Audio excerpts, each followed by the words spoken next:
Hey there, everybody. Welcome to some more Minecraft. Yep, this is number 3. I have no idea what I'm going to be talking about. I am just in the mood to play some Minecraft, and, come on, load up world. I know that's why you're jittering. Let's take a peek. Let's go to bed, though. Let it load while I go to bed. I just wanted to play because I'm stressed, and I want to talk about a bunch of random crap, and play some Minecraft, and just kind of keep going with my fortress, and get ready to build some stuff. And there are people walking outside. Okay, they're just walking their dog. Anyway, so I'm stressed. Life has been very stressful lately, and for a number of reasons. Primarily financial, I guess, would be the best, because if the apartment I live in is ridiculously expensive, it just costs a lot of money to live in. I think it is going to be around, I don't care telling you how much I'm paying, it doesn't really bother me. About $1,600 American dollars a month. And with the particular job predicament me and my fiance are in, it's going to be tough to make. I'm hoping to get promoted soon in my job and hopefully make a little bit more money. Looks like things might be going well there, but until then, things are going to be very, very tight. On top of that, I have so many ideas for my channel, and I just feel like I don't have enough time in the day to get them all done. And I don't want to disappoint you guys and just not have, content on my channel. That's just not what I want to do. So I'm continuing making my videos, but I have so many ideas, and you guys are just gonna have to trust me that they will come to fruition at some point. I promise. I promise. I promise. I just need more time. Essentially, I just need more time. It's all gonna happen. It's all gonna be awesome, awesome stuff.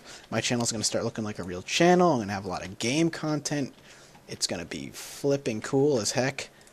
Eh, eh. Okay, hang on. There we go. And yeah, I'm just excited. I'm excited. I'm nervous. I'm stressed. The future is never certain, and that's one thing you kind of have to get used to, is that the future is never ever certain. It never will be. Sure, there'll be points in your life where things are going to be comfortable and you're going to be happy, and maybe for some of us, there will be a point in your life where you're going to be very happy with the situation you're living in for the rest of your life, and that would be pretty amazing. I hope to get there someday. I think the thing I really want to do, I would love to do, my dream job is YouTube for the rest of my life. Or at least for a good chunk, and make a little bit of, I guess making a little bit of money off of it would be cool. But I don't want to be a sellout. I don't want to be those people who just accepts any offer any particular company comes up with. I've already been offered once a contract for my channel, and I turned them down. I had my friend go over, I don't know if I talked about this in a previous video or not, but I'm going to go over it again. And I turned them down because they wanted 5 years, and they offered me a decent amount of money per view. But with that came a lot of baggage. There was a lot of, we want this, this, and this. You lose the rights, I basically lose the rights to do with whatever I want with my channel. I wouldn't be able to distribute them the way I'd want it. If I wanted to post my videos up on another website, I'd have to ask for their permission, stuff like that. And I don't want that. And if I really was worrying about money and wanting to make pure cash out of my YouTube channel, I would have accepted that offer, obviously. That would have just been like a no-brainer for me. I would have been like, well, yeah, I'll take it because, haha, monies, and I want monies. Who doesn't want monies? But that's not what I want. I want to be able to do what I want on my channel. I want to be able to have the creative freedoms of this channel. I want to be able to, like I said, do what I want with it. And I can't do that if somebody's sitting there kind of slapping me on the wrist every time I want to do something that I want.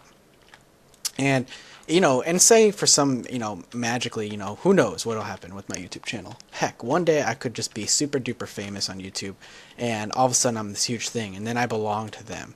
I belong to them, and I can't do anything about it. And that is definitely something I don't want to happen. I wouldn't want that for the life of me. I need to go get wood. Definitely don't want that to happen. That's just not something I ever would want to happen. What? I thought I made a tunnel here. Oh, I changed the tunnel to my bedroom. That's right, that's right, that's right. Yeah, so even if I get moderately successful, I wouldn't want that to happen, because that's just not how I want things to work. I want to be able to provide the content I want to provide, and I want to be able to provide you folks with the stuff that you want to see. And if I'm slapped down with a contract that's controlling me and saying, oh, you must do this, this, and this many videos per week, this is the kind of content because this is what's most successful, then like I said, there's no point. I'm not happy doing it. Why would I do it? And if that was the case, if I was more worried about producing content that was quote unquote more successful than anything else, I would be making purely Project Zomboid videos right now, because those are clearly the most successful videos I've ever had. You guys loved it, and don't get me wrong, I loved it. I loved Project Zomboid. I can't wait. But I want to have variety. I want to be able to do things like Indie Corner, where I'm going to be able to just start doing different kinds of games and looking at different kinds of things.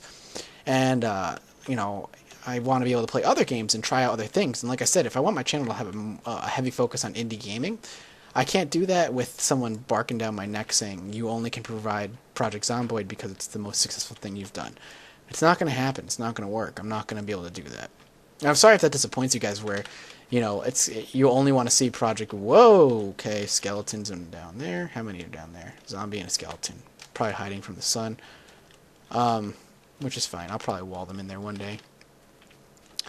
But yeah, like I said, it's fine if I want to do that kind of thing, but I don't always want to be doing that. It's just not my thing. This is a nice big tree.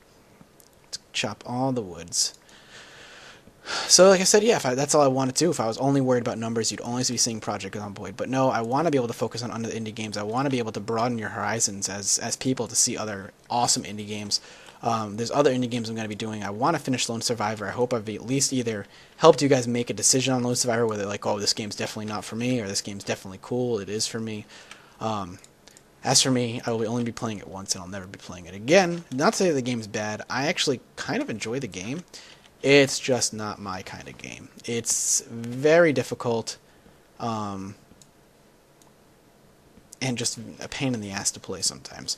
Its inventory system's clunky. It's not well implemented, and I understand. I think it was made by one guy or a very small team of guys, and I understand that. It's more a love letter to old-fashioned Silent Hill games, where the focus is more on story and what's going on, the mystery of what the hell's going on in the game, than the actual game mechanics. And if you go back to Silent Hill 1 and 2, and even 3 to a certain extent, the controls, the mechanics are so god-awful. Combat was terrible. I mean, it was back in the days where developers were still kind of working out exactly how you want to play a game, because they don't want to give you, back in the day, and even now with horror games, they don't want to give you too much power, because too much power takes away the sense of helplessness, the sense of solitude. And a great example of that is Dead Space. Dead Space is a good game. Hell, it's a great game. It's pretty darn scary, for that matter.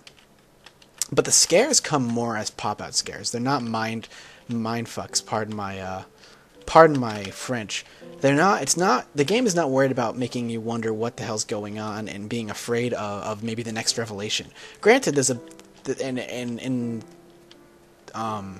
in Dead Space, there's definitely a what the hell's going on, but it doesn't creep you out. Silent Hill 2 is the best game of its genre and so far, and really hasn't been matched, and I've had the luxury of being able to watch somebody play through it. I have not actually played through it. I got through a good chunk of it, but I never finished it. I actually watched my friend's fiance play through it. And the game is such a good example of a game that relies heavily on its sense of mystery, to really kind of make you wonder what the fuck. The game is scary because, yeah, there are a couple pop-out scares, but there's also that sense of being hunted the entire time. You feel helpless. You feel alone. And that's really, really, really an amazing feat that the game's been able to accomplish, and really hasn't been matched, because you go back to, like I said, we'll go to Dead Space for a minute here. And this is like so suboptimal. I'm going to have to make stairs at some point. Oh, this is so poor. I'm so bad at this. Oh, god damn it. Hang on. Okay.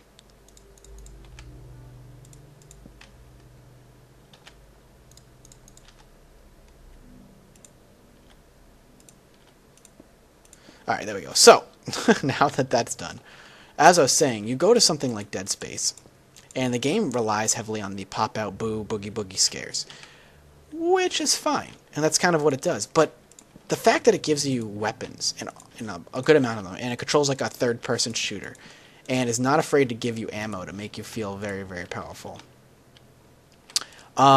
really, in a way, detracts from the overall sense of fear. Because, yeah, you'll jump and you'll get scared when necromorphs kind of suddenly show up. That's understandable. They're going to show up. They're going to scare the crap out of you. That's just what they do.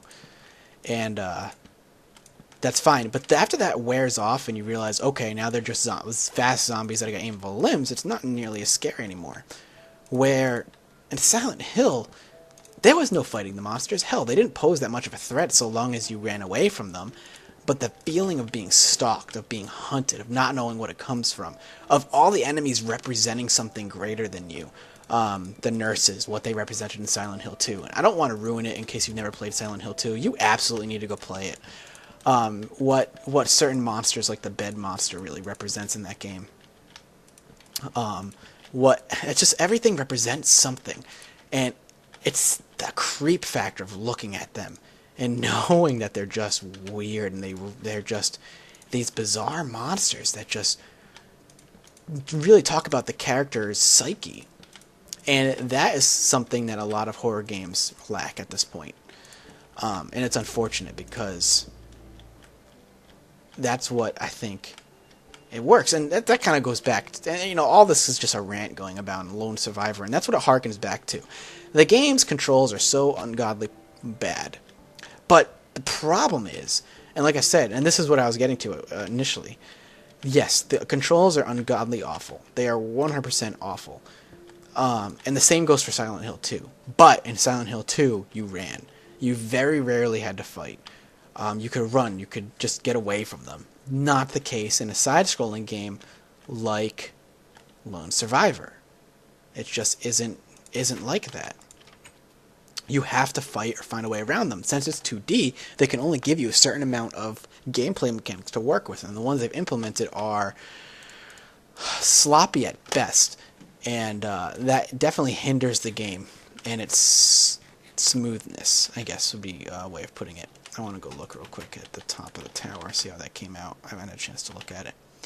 So, yeah, I'm looking forward to getting finished with that. I'm looking forward to finishing up Bastion, because I have other games I want to play and show you guys, and I have a great sense of, a great idea of what I want to end up playing.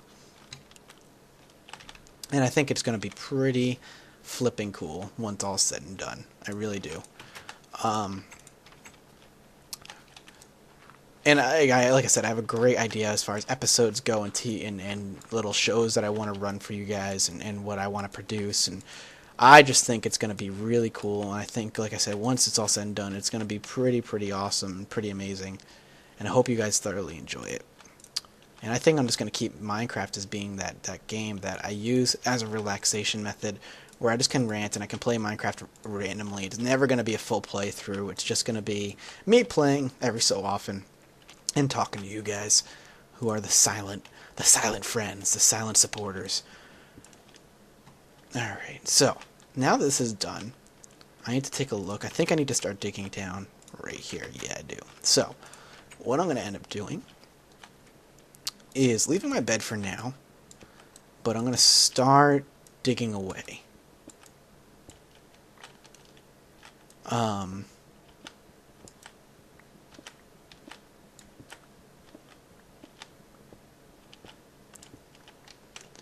I need to start getting under everything here.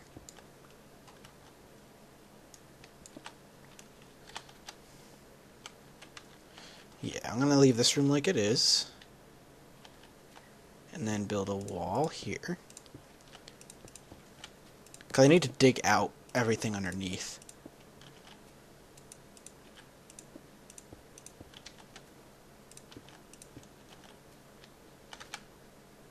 Here's one door. We can make another one.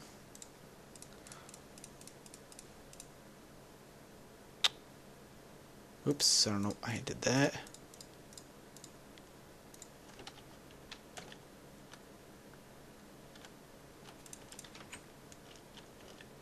Give me y'all wood. Thanks. Alright, yeah, that's what I like. I like that. I like it. I like it. I like it. I think I'm going to install a texture pack too at some point. So, we can start knocking this down, taking this with me, and all that. Maybe not so much that.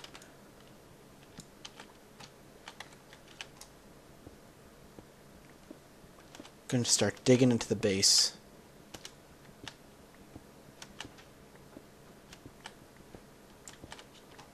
start working on a tunneling system maybe of some sort connecting everything. Make a study. That would be cool. My floating bed for now.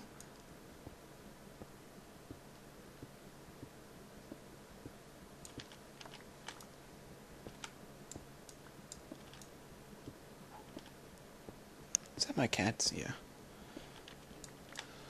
Cool. Ooh, this will be fun. With the exception of having no ladder pieces. So, for now... Actually, we'll do that. I think I'm going to head back to the mine shaft. I just want to hit bedrock. I think that's going to be my goal for the rest of this episode. Hit bedrock and call it an episode. Quick episode, but that's fine. Do. Cool. I am so bad at designing. That's another thing. You guys should suggest things I should build, things that you want to see built. That would be cool, because then it'll give me some sort of focus. Because I'm problematic when it comes to building things. Oh, I need ladder pieces. I can build them down here, actually. So do that. That would be awesome.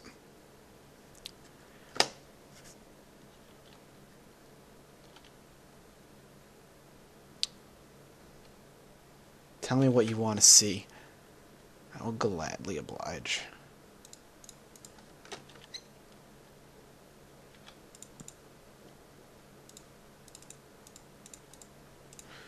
I think after this I'm going to go play some Dota 2.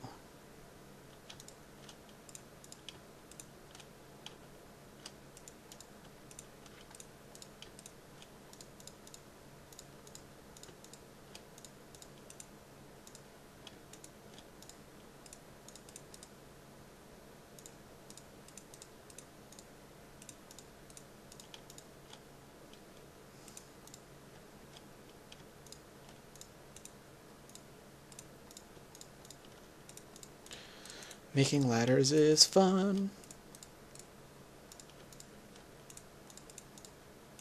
Almost enough.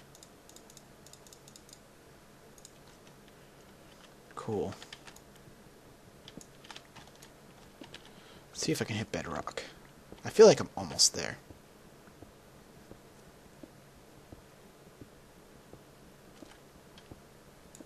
I have a torch right there, so I don't have to worry about that so much.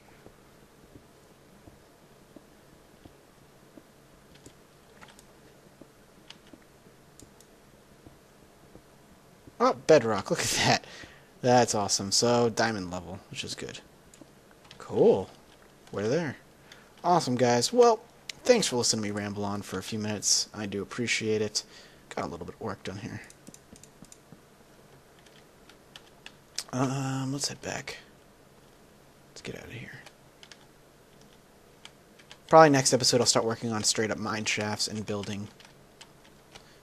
Maybe not worry about sleeping so much. Do mining during the night, building during the day. Meaning I need to get myself some redstone so I can build a compass so I know when it's day and when it's night. Typical stuff. What is that noise? Oh, my cats are playing. They're so dumb. Alright guys, thanks so much. I appreciate it as always. Let me check something real quick. Yeah, alright, cool. Let me get back up here. Hope you guys are enjoying some Minecraft. As always, I enjoy playing games for you guys, and I cannot wait to show you and get some ideas actually in production. That would be awesome. So, this is Matt the StarCraft signing out, and I will see you all next time.